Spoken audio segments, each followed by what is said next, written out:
Respect. So I want to get to this next story. And Efren, I'm coming to you with SpaceX, because I used to work at SpaceX for 8 years. So here's Elon. Musk wants to take SpaceX public to get funding for space data centers for AI. Rob, is this the story with that the Wall Street Journal had? Go ahead and play this clip. Go forward. I think the case, it's a no-brainer for building solar-powered AI data centers in space. Because as you mentioned, it's also very cold in space. If you're in the shadow, then it's very cold in space, just 3 degrees Kelvin.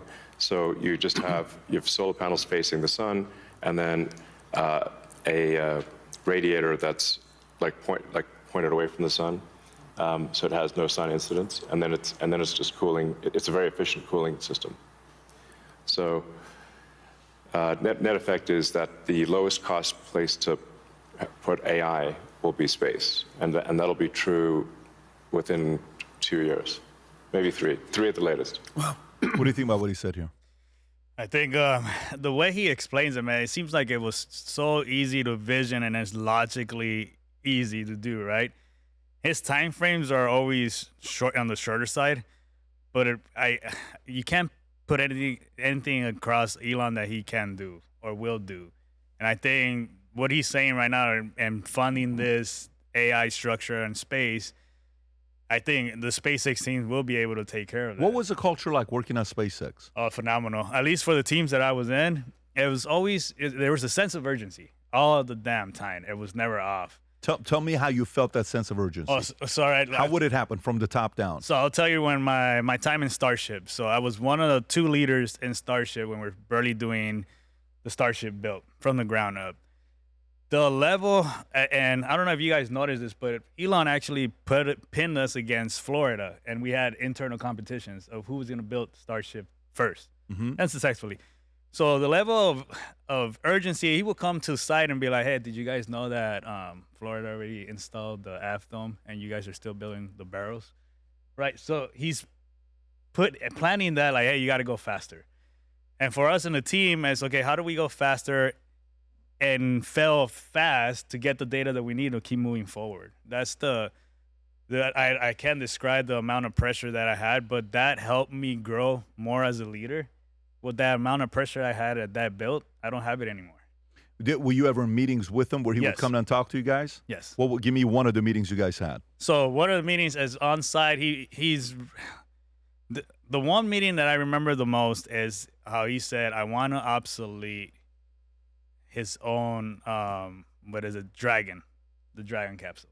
Like, what company obsoletes their own product, right? And then he also wants to obsolete the plane. Now think about that. You're getting now, if you want to go from here to Dubai, now you get on a Starship rocket. 20 minutes, 18 minutes. The world will change rapidly when that happens. Because if you think about it, back in the day, you were on foot or on horses. Now you have vehicles, now you have planes. The level of networking, and I look up to the future. Like, the future looks bright. That is absolutely a true statement. Being in SpaceX, I have nothing but love for everyone there, and shout out to everybody that's in Boca Chica. It's a tough environment to be in, but it is well worth it. You have driven individuals that they don't do it because Elon is pressuring them. And this is the other side of social media that's retarded. Oh, he's forcing the employees to work long hours. No, the employees love being there. They're doing that for themselves. Like, I love the process. That's, to me, I got lost in the process. I lost time with the family, yeah, but we had a plan. Like, hey, guys, and for a decade, I'm just going to grind. My wife, don't get me wrong, back and forth arguments, right? But we're still here. 5 kids later. Yeah. Well, that's cool to give that perspective of what it was like. By the way, the audience that's watching this and want to know how Efren got on the podcast from a contest that we ran. Rob, if we can put up his Minect up there so people can see, we'll put the link below as well. Send him a message. I think his Minect, you can DM him right now on Minect and kind of share the experience that he's been here as well. Tom, what do you think about what he's saying with the advancement? Especially, I love how he said that Elon would come down to the culture, talk to the employees, and say, we need to replace our existing product and be a competitor to ourselves. But What do you think about what he's saying with the AI data centers he's talking about in space? Well, he's correct. If you can, so every quarter that goes by, the amount of technology that it takes on a weight basis to store, 1 megabyte drops. So the amount of weight that needs to be in the storage systems drops. And the energy you need, if you have solar panels pointing at the sun, and you have all of this storage facility up in space, he's right. It just runs. And what he's talking about the radiator is on the sun side, it's actually way too hot.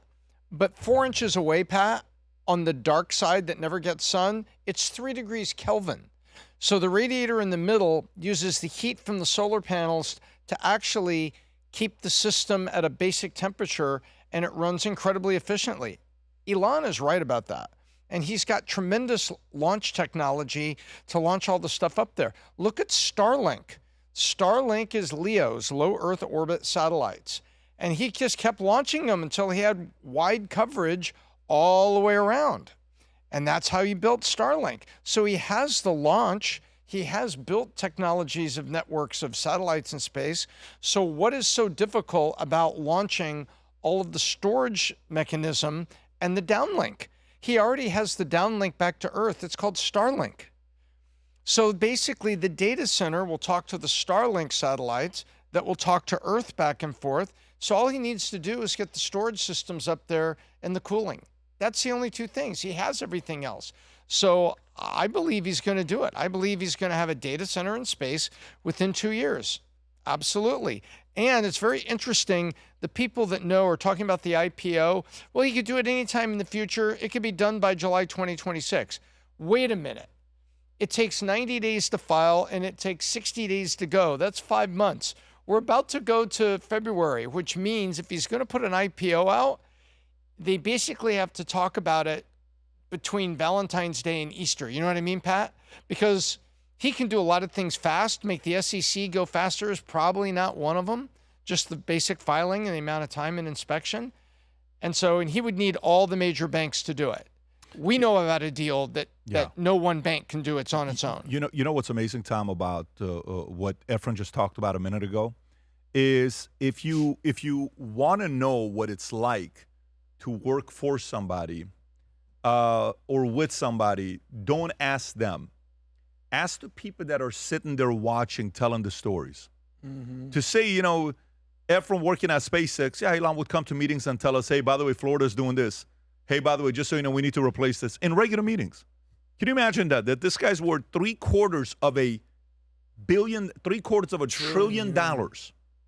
He's worth $750, going around talking to people and saying, hey, here's what we got to do here. And he's just getting warmed up. Very impressive to see that. Efren, maybe take a minute here and share with the audience how you ended up being on the podcast. So it was during Christmas, like you said, and I was going to buy the merch anyway, so I ended up buying 2 pairs of the shoes and then also the sales classes. I saw a massive discount, so I purchased that. And I actually love what you guys do on the emails. I still get emails right now saying you have not started the courses. Oh, really? Wow. Yeah. So when are you starting them? So, well, because right now my goal is to improve communication, Yep. so I'm taking a course for that. Good. Once that's completed, then I'll jump to that course. I love it. So it's actually following up with you to make sure you do it. Love it. Well, good for the team. Good for you for doing that. When we set out to create a shoe that blends comfort, function, and luxury, we had the choice to make it fast. We had the choice to make it cheap. We chose neither. Instead, we chose Tuscany, Italy. We chose true Italian craftsmanship, each pair touched by 50 skilled hands. We chose patience, spending 2 years perfecting every detail, and we chose the finest quality at every step. Introducing the Future Looks Bright collection. Not rushed, not disposable, not ordinary. Rather, intentional, luxurious, timeless.